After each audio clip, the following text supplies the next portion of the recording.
Isaías capítulo 5 ainda, tá? A segunda parte do capítulo fala sobre aqueles que corrompem o que é bom. Nos dias em que Isaías está profetizando, as pessoas começaram a chamar aquilo que é bom de mal e aquilo que é bem de mal. Eles começaram a perverter o direito. E isso fez com que o juízo do Senhor Deus também se derramasse sobre a vida deles. Era uma espécie de relativismo. Nós vivemos muito disso esses dias, em que cada um faz o que quer, o que dá na telha. Nós precisamos estar atentos, porque o Senhor Deus é Deus zeloso e está atento à sua palavra, à aliança que Ele proferiu por meio do Senhor Jesus. Então, fique aqui comigo, porque eu tenho certeza que vai ser bênção na sua vida e também uma exortação para que eu e você não caiamos nessa tentação. Lembrando que se você está chegando agora e não se inscreveu no canal, se inscreva, tá? Clicando no botão vermelho aqui embaixo, clique no sininho e ative todas as notificações. Não esqueça de deixar o seu like. O like é uma forma de você nos ajudar a espalhar a mensagem por mais pessoas. O YouTube, quanto mais likes, mais o YouTube divulga a mensagem. Se torne membro para que você tenha acesso a conteúdo exclusivo e querendo ficar mais conectado, é só me seguir no Instagram, @DiegoNascimento316. Amém? Vamos lá? Isaías capítulo 5, a segunda parte do capítulo está escrito assim: Ai de vocês que adquirem casas e mais casas, propriedades e mais propriedades, até não haver mais lugar para ninguém, e vocês se tornarem os senhores absolutos da terra. O Senhor dos Exércitos me disse: sem dúvida, muitas casas ficarão abandonadas, as casas belas e grandes ficarão sem moradores. O povo de Deus aqui nesse contexto, meus irmãos, eles confiavam demais nos bens. E eles foram prosperando e crescendo e passaram a confiar no número de casas que eles podiam comprar. Eles se tornaram empreendedores bem-sucedidos e começaram a confiar nos seus bens. Mas o Senhor Deus diz, olha, no dia do juízo, os seus bens não o protegerão. Como eu e você precisamos estar atentos a isso? Em que lugar está o nosso coração? No que você confia, no que eu confio? É no seu salário, no plano de saúde, na casa que você tem, no quanto você ganha, na empresa que você trabalha? É nisso que está o seu coração? Diego, como é que eu sei se é nisso que está o meu coração? Pense, eu gosto de fazer essa reflexão enquanto estou orando. Se eu perder tudo o que eu acho que sustenta a minha vida, eu vou me desesperar ou eu vou recorrer ao Senhor? Se a sua resposta é eu vou recorrer ao Senhor, o seu coração está no Senhor. Mas se você pensar, mesmo refletindo sobre a sua vida, que você vai entrar em desespero, então é porque provavelmente seu coração está nos bens.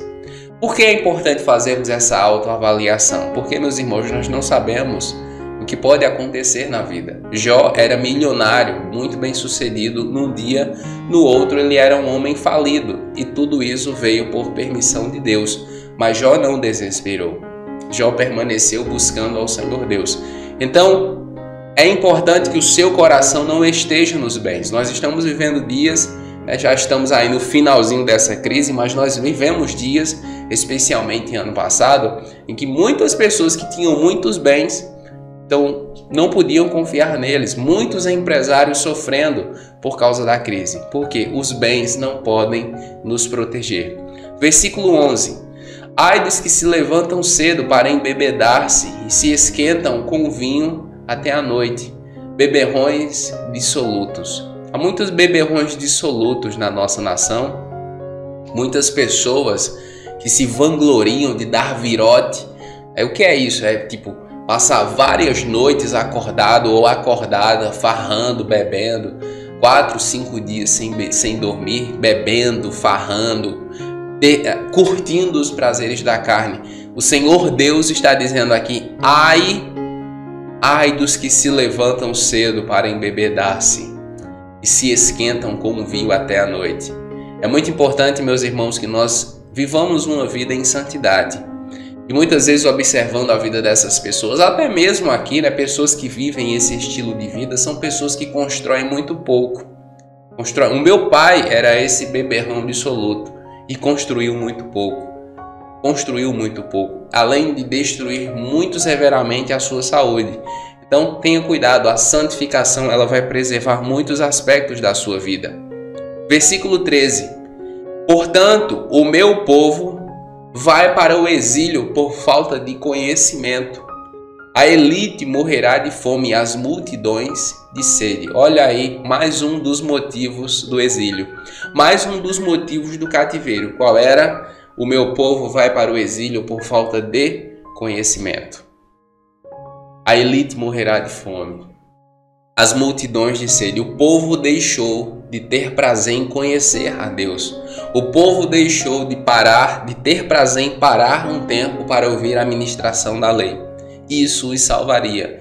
Por ter perdido o prazer de ouvir a palavra do Senhor, eles se esqueceram de Deus, não sabiam se relacionar com Deus, se tornaram religiosos. Quantos cristãos religiosos não existem, meus irmãos, nos dias de hoje? Quantos cristãos religiosos não estão nas nossas igrejas? Que eu e você não sejamos religiosos, que eu e você nos relacionemos com Deus. Veja, porque eles, por falta de conhecimento de Deus, o Senhor Deus os enviou para o exílio. Cuidado, é tão interessante porque nós vemos até mesmo muitos cristãos que já têm maturidade na caminhada da fé, cristãos que já servem a Jesus há 5, 10, 15 anos, presos por muitas coisas, por tantas amarras, vivendo como escravos, sem frutificar, sem desenvolver sua vida em Cristo e com as pessoas. Por quê? Porque lhes falta conhecimento. Por isso, meus irmãos, é muito importante que nós façamos parte de uma igreja sadia.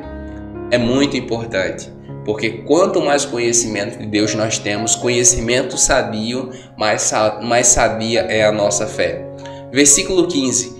Por isso o homem será abatido, a humanidade se curvará, e os arrogantes terão que baixar os olhos, mas o Senhor dos exércitos será exaltado em sua justiça. O Deus Santo se mostrará santo em sua retidão. O ser humano humilhado e Deus exaltado. Perceba que o Senhor reforça isso algumas vezes em Isaías. Naquele dia, o homem será abatido e o Senhor Deus será exaltado. Em muitos momentos de crise, nós temos consciência de quem nós somos de fato. Eu lembro que quando as Torres Gêmeas caíram em 2001, o mundo ficou estarrecido. Mas especialmente os Estados Unidos da América. Muitos cristãos se voltaram para Jesus, muitas outras pessoas converteram, houve um grande avivamento. Passados 2 ou 3 anos após a queda, e especialmente depois da morte de Bin Laden, então eles meio que esqueceram o trauma daqueles dias. O mesmo está acontecendo agora com a Covid em outras nações e até mesmo na nação brasileira. Nós meio que estamos nos acostumando com a crise e estamos perdendo o temor, voltando aos velhos hábitos e às velhas práticas. Mas, meus irmãos, há um dia separado pelo Senhor Deus e nesse dia ele diz aqui: o ser humano a humanidade se curvará, versículo 15. Os arrogantes terão que baixar os olhos, mas o Senhor será exaltado.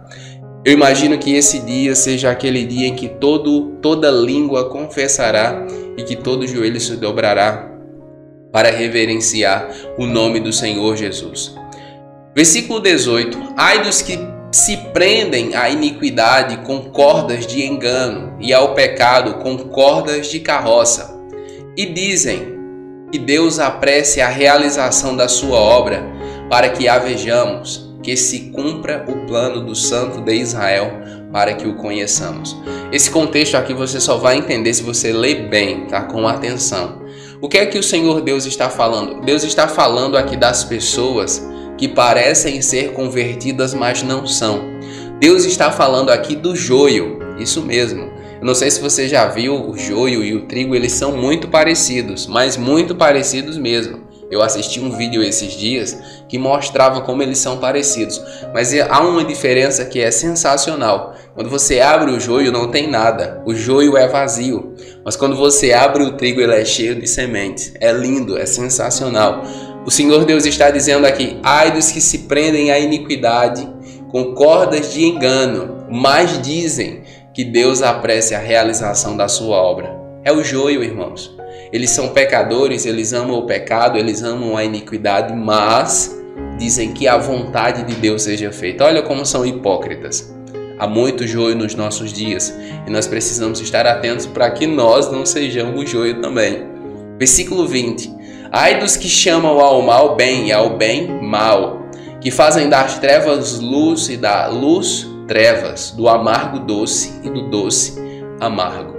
Ai daqueles que corrompem o que é bom. Nós estamos vivendo dias em que as pessoas estão dizendo que o padrão de família é outro, que nós não devemos nos intrometer nisso, que cada um é livre para viver a sua vida como quiser e que nós muitas vezes somos preconceituosos. Mas, meus irmãos, ai daqueles que corrompem o bem e chamam ao bem mal. Tá? Ai daqueles, ai das autoridades mundiais, ai daqueles presidentes, ai daqueles que lideram, ai daqueles que governam por meio da mídia, ai daqueles que divulgam aquilo que não é a vontade do Senhor Deus, ai deles. Ai dos que corrompem o que é bom, o Senhor Deus mesmo os julgará. Versículo 21. Ai dos que são sábios aos seus próprios olhos e inteligentes em sua própria opinião. Nós estamos vivendo dias em que as pessoas, o ser humano, se acha cada vez mais inteligente aos seus próprios olhos. Em que o ser humano se torna cada vez mais independente. Em que o ser humano usa muitas vezes a própria Bíblia Sagrada para tirar ali os princípios de crescimento pessoal, de desenvolvimento da vida, mas esquecem os princípios de santificação. Ai dos que são sábios aos seus próprios olhos, inteligentes em sua própria opinião. Essa é a sabedoria terrena. Tiago diz que ela é diabólica e carnal. Eu e você precisamos ser revestidos da sabedoria do alto, da inteligência que vem do céu, para que o bondoso Deus comunique sua vontade ao nosso coração. Versículo 22. Ai dos que são campeões em beber vinho e mestres em misturar bebidas, dos que por suborno absolvem o culpado, mas negam justiça ao inocente. Ai daqueles que têm prazer no pecado, o Senhor os julgará. Cedo ou tarde o Senhor o julgará. O Senhor Deus é um Deus santo. É como nós estudamos nos capítulos anteriores, esse mesmo princípio se encontra quando o apóstolo Paulo escreve aos Romanos: aquele que tiver prazer no pecado será afligido por muita tribulação e angústia, mas aquele que vive em santidade receberá da parte do Senhor honra, glória e incorrupção. Versículo 25. Por tudo isso, a ira do Senhor acendeu-se contra o seu povo, e ele levantou sua mão para os ferir. Os montes tremeram e os seus cadáveres estão como lixo nas ruas. Foi por isso, por causa de tudo isso e um pouco mais que nós vamos ver nos outros capítulos, que o Senhor Deus enviou Judá e Jerusalém para o cativeiro. Muitas das aflições das nossas vidas, meus irmãos, são consequência, uma colheita das nossas más decisões, do nosso estilo de vida. Muitas vezes nós estamos frequentando a igreja, mas não somos autênticos no relacionamento com Jesus, e o Senhor intervém para salvar a nossa alma.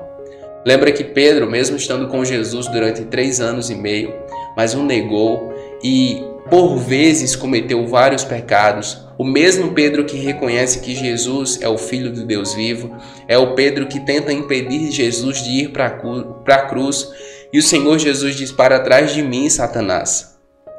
Uma hora Pedro está sendo elogiado por sua fé, outra hora Pedro está sendo repreendido por ter emprestado sua boca ao diabo. Nós somos assim, meus irmãos, voláteis, nós somos pós-cinza, nós somos, como disse o nosso pai Abraão, um caco dentre tantos cacos.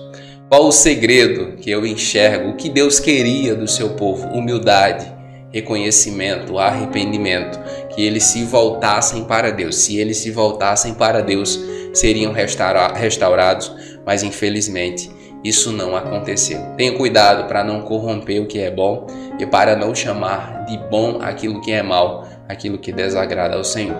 Amém?